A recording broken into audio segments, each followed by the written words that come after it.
तो देश की बहस में आज हम बात कर रहे हैं कि जिस तरीके से लव जिहाद पर कानून बना उत्तर प्रदेश और मध्य प्रदेश में, उस पर सवाल भी उठे हैं।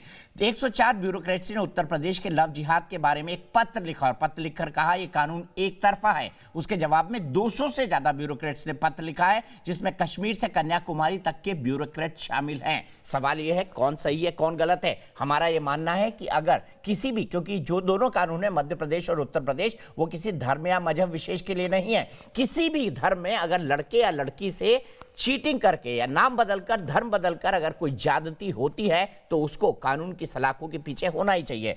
पैनल को इंट्रोड्यूस कर दो एक बार। Prem Shukla ji, spokes person Bharatiya Janata party के, मेरे साथ हैं। सुभिकांत, सोशल एक्टिविस्ट और एडवोकेट, मेरे साथ हैं। डॉक्टर प्रोफेसर विक्रम सिंह मेरे साथ हैं। अनुराग भदौरिया जी मेरे साथ हैं। डॉक्टर शोएब जमई थे, लेकिन असगर भाई अभी तक मेरे साथ हैं। असगर भाई मेरे साथ बने रहेंगे। शुरुआत में करता हूं अनुराग भाई, चूंकि बहस में आया था मुलायम सिंह यादव जी का ये बयान।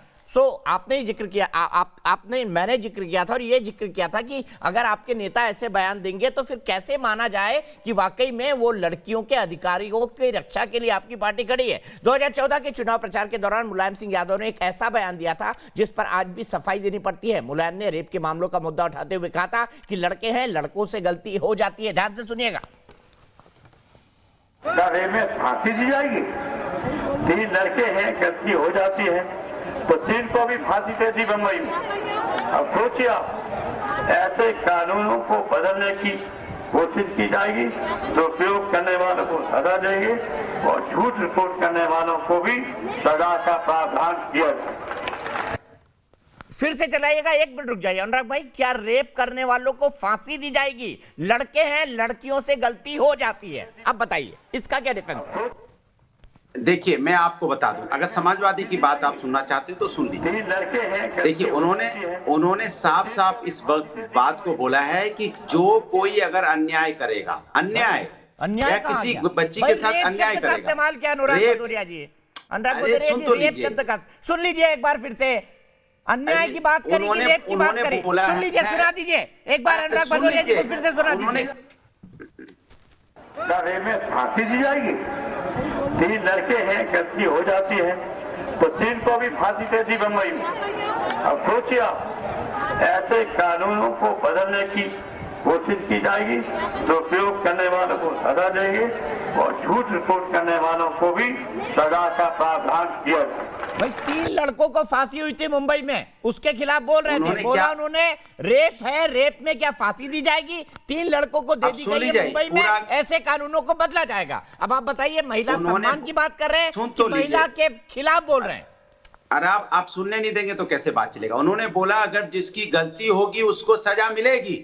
ये भी सुन लीजिए, उन्होंने बोला जिसको जो गलती करेगा उससे सजा मिलेगी। मैं आपको व्हाट्सएप कर देता हूं, झूठे केसों अब सुनने की तैयार नहीं है आप। झूठे केसों में कोई फंसेगा तो उन्होंने बोला है, लेकिन अगर गलती करेगा तो सजा मिलेगी। समाजवादी ने 1090 कब बनाया? महिला सम्मान के लिए बनाया। उसके लिए तो आप नहीं दिखा रहे। 1090 महिला सम्मान के लिए किसने बनाया? समाजवादी ने बनाया। समाजवादी ने वृद्धा पेंशन किसने दी? समाजवादी ने दी। सुने, लैपटॉप किसने बांटा? बच्चों को किसने दिया? 12th पास की जगह समाजवादी ने दिया। तो समाजवादी तो महिला सम्मान के लिए खड़ी है।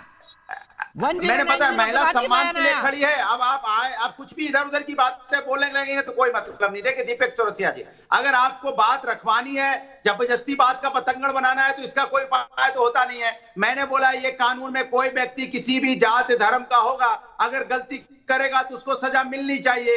उसको सजा के लिए आपके दरवाजे पे नहीं आना चाहिए, आपके चैनल पे आना पड़ता है। इसके मतलब उत्तर प्रदेश की सरकार काम नहीं कर रही है। चिंता इस बात की है, उत्तर प्रदेश की सरकार न्याय नहीं दिला पाती है, नहीं दिला पा रही है, तब आपके चैनल पे आना पड़ता है बच्चियों को। इससे ज्यादा शर्म की बात उत्तर प्रदेश सरकार के लिए हो सकती है क्या? इससे ज्यादा शर्म की बात उत्तर प्रदेश सरकार के लिए हो सकती है क्या? बच्चियों को दर दर भटकना पड़ता है, न्याय नहीं दिला पा रही है सरकार। इसी को आवाज उठा रहे हैं कि हाथरस में अन्याय हुआ तो सरकार बच्ची के साथ अन्याय करने वालों के साथ खड़ी थी। वो तो शुक्र बनाइए कि वहां पे 4 सीट हुई। सीबीआई ने कहा कि जो बच्ची के साथ अन्याय करने वालों ने अन्याय किया है उनको सजा मिलनी चाहिए। तो आप तो बचाने की कोशिश कर रहे थे। कैसे आप तो बचाने की कोशिश कर रहे थे ना। देखिए दीपक जी, 4 किसने हाथरस में बचाया? अरे सुन तो लीजिए, सुन ली आपकी बात। घटना में किसने बताया? 4 पैनलिस्ट है स्क्रीन पर। दीपक जी ऐसे डिबेट होती है क्या? अनुराग भाई प्लीज, अनुराग भाई लगातार बोलते हैं। मैंने आपको 1.5 मिनट दे दिया, आप लगातार बोल रहे हैं 2.5 मिनट से। नंबर हो गया है। असगर भाई ने क्या गलती की है बताइए ना, असगर भाई ने क्या गलती की है कि बेचारे चुपचाप बैठे हैं पूरी डिबेट में, आप ही ले लेते हैं पूरा टाइम। इनकी आवाज प्लीज कम करवाइए Deepak ji, this is not the way, ऐसे थोड़ी हो पाती है। बोला जाएगा जब से बीजेपी की सरकार आई है उत्तर प्रदेश पहला कितने नंबर 1 हुआ है, ये तो वो बताइए ना, जनता को कुछ सेकंड्स दे दीजिए। रोज क्या आप वो क्या बोलते हैं वो चलो गला साफ करने वाली दवाई ज्यादा पीते हैं क्या?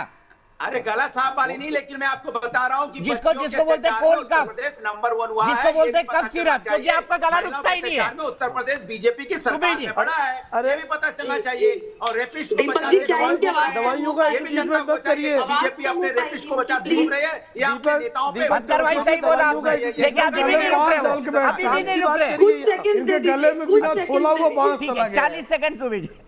आप जी। कसम से आपको जी, तो देखिए, इनके गले में बिना छोला हुआ बांस चला गया है, आप निकल सकते आया ही नहीं, आपका गला सकता ही नहीं। सीधे दो सुबह पैनलिस्ट मिलकर क्या बात, चिल्ला रहे हैं, इतना डरते हैं आप लोग तर्कों से। दो पैनलिस्ट एक साथ चिल्ला रहे हैं, इतना डरते हैं आप हमारी भारत की ज्ञान परंपराओं से, तर्कों से। बात सुन लीजिए दीपक जी, 4 पैनलिस्ट बैठे हैं, लेकिन अनुराग जी इतना विक्षिप्त होकर नॉन स्टॉप चिल्ला रहे हैं। वो इनकी बौखलाहट में बताती हूँ क्या है। इन्होंने उत्तर प्रदेश में बनाए विकास दुबे, योगी जी के आने के बाद विकास दुबे को ना ही सिर्फ भागना पड़ा, ये भी तुम्हारे साथ मिले हुए दीपक चौरसिया भी। इन लोगों को आदत पड़ी हुई है शहबानों की, तो ये भाग लेते हैं। इन्हें झेलने पड़ रही भाई आपके पास आ रहा हूँ, अब आप क्यों अनुराग भाई को रिपीट कर रहे हैं? अनुराग भदौरिया अभी तक बोल रहे हैं, अभी तक बोल रहे हैं। दीपक जी मैं सीरियस नोट एक बात बोलना आपका चाहती चैनल हूँ। है, आपका चैनल मौका दे रहा है कि सच बात जनता तक पहुंचे कि महिलाओं के अत्याचार में उत्तर प्रदेश नंबर 1 है। अब हंस क्यों रहे इस बात पे आप? महिला को तो बोलने दीजिए, महिला के टॉपिक पे महिला को नहीं न्याय के बोलने लिए। देंगे। हाँ, मुलायम सिंह यादव के कार्यकाल को याद करें। महिला की आवाज दबाने की अखिलेश कोशिश सिंह यादव नहीं के है। कार्यकाल अच्छा सिर्फ सुबह की आवाज, सिर्फ असगर भाई की आवाज। मैं कंक्लूड करूंगा प्लीज। अनुराग भाई ये तरीका ठीक नहीं है। हाँ ऐसी बोले जो सच बात कहे। अच्छा तो ये ठीक है, उसे मैं भी आपके नहीं पास बोलने आऊंगा, देंगे। आप आपको सच पूरा बता देना बोलने अगर वो देंगे। झूठ कह रही है तो। सुबह बोलिए प्लीज। जी Deepak ji, on a serious note मैं एक बात बताना चाहती हूँ। देखिए ये 21वीं सदी है, ये जो इस्लामिक स्टेट बनाने के लिए जो आक्रमण होता था वो तलवार की नोक पे डायरेक्टली आके नहीं होता है। आजकल आक्रमण करने के तरीके बदल गए हैं।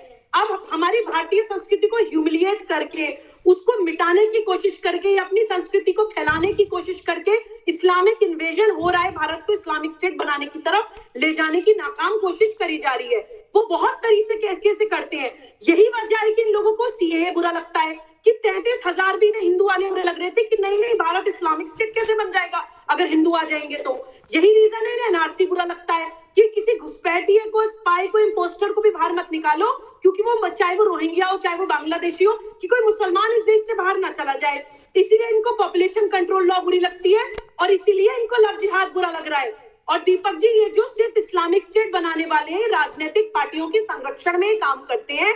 कुछ विधर्मी राजनीतिक पार्टी जिनका कोई विजन नहीं है देश के लिए, कोई प्रेम नहीं है इस देश की मिट्टी के लिए, वो देश विरोधी मानसिकताओं के साथ गठबंधन कर लेते हैं। वही हमें यहाँ पे दिख रहा है। एक इस्लामिक स्टेट बनाने की थ्योरी दिख रही है, एक विधर्मी राजनीतिक पार्टी दिख रही है। जो महिला सम्मान के लिए कानून बन रहा है, धर्मांतरण के विरोध में कोई कानून बन रहा है, जबरन धर्मांतरण के विरोध में कोई कानून बन रहा है, वो इनसे बर्दाश्त नहीं हो पा रहा है, क्योंकि इनकी जो आक्रमणकारी मानसिकता है हमारी भारतीय संस्कृति को तोड़ने की, खत्म करने की, ठीक है। वो नहीं मैं पूरी हो पा रही है। सीधे एक सवाल असगर भाई से पूछना चाहता हूँ। असगर भाई, मैंने राजीव गांधी से बात करना शुरू की, टाटा आपके खिलाफ, पोटा आपके खिलाफ, शाहबानो आपके खिलाफ, सुप्रीम कोर्ट आपके खिलाफ, 3 तलाक के खिलाफ आप, सीएए के खिलाफ आप, सब में हर कानून जो बनता है देश में, राजीव गांधी से लेके नरसिम्हा राव से लेके अटल बिहारी वाजपेयी से लेके मोदी तक, आपका मजहब क्यों खतरे में आ जाता है? क्यों आप लोग उसके खिलाफ खुलकर आ जाते हैं?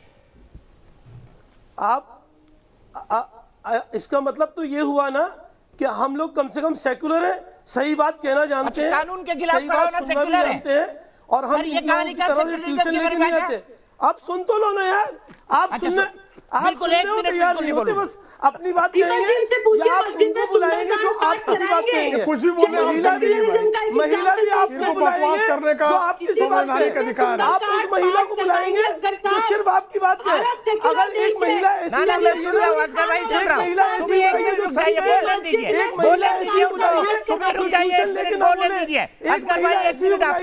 जिसको अपनी कुर्सी का डर ना हो, एक ऐसी महिला, एक ऐसा भी महिला बुलाइए ना जो ट्यूशन लेके ना आए, जिसको अपनी कुर्सी का डर ना हो, जिसको घर जाने का डर ना हो। सुन लिया मेरे सवाल, मैं पूछूंगा असगर भाई को बोलने दीजिए। कम से कम इन बातों को ध्यान रखा कीजिए।